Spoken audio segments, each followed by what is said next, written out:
السلام علیکم ناظرین، آپ دیکھ رہے ہیں سماج ٹی وی میں میر طاہر۔ خبر شامل کریں گے لاہور سے، جہاں سے ہمیں رپورٹ کریں گے مرزا محمد طاہر۔ جماعت العلماء اسلام کے وفد کی عالمی مجلس ختم نبوت کے قائدین کے ہمراہ ہنگامی پریس کانفرنس۔ اس موقع پر مولانا امجد خان صاحب کا کہنا ہے کہ ہم پرامن لوگ ہیں، حکومت وقت اپنے ہوچے ہتھکڑوں سے باز آ جائے۔ کانفرنس کی تیاریاں مکمل ہو چکی ہیں، ہر حال میں کانفرنس 7 ستمبر کو مینار پاکستان کے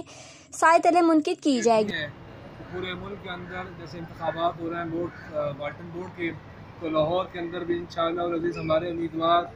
میدان عمل میدان میں ہیں، اور انشاءاللہ العزیز وہ خاطر خواہ نتائج حاصل کریں گے انشاءاللہ العزیز۔ دوسری اہم بات کہ قائد جمعیت، قائد پی ڈی ایم مولانا فضل الرحمان کی سیاسی بصیرت نے جس طرح پورے ملک کے اندر ایک فضا بنائی ہے، حکومت مخالف مہم چلائی ہے، مہنگائی، بد امنی، فحاشی، عریانی اور یہودی جنڈوں کی جو بڑی حکومت ہے، اس کے حوالے سے مولانا سے ہم نے کردار ادا کیا ہے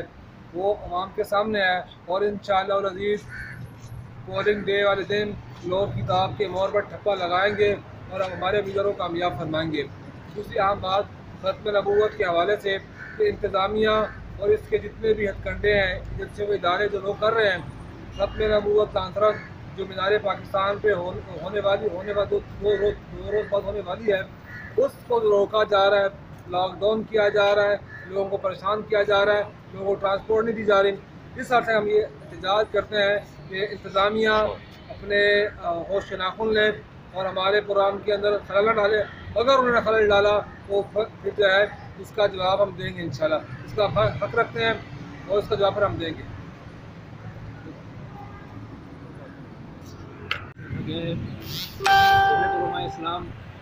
اور مولانا فضل الرحمان صاحب کے ساتھ انشاءاللہ العزیز ہم نے اس ملک کے اندر آئین و قانون کی جنگ لڑنی ہے، اور اس وقت تک ہماری یہ جدوجہد جاری و ساری رہے گی جب تک اس ملک کے اندر حقیقی جمہوریت کا نصاب نفاذ نہیں ہو جاتا۔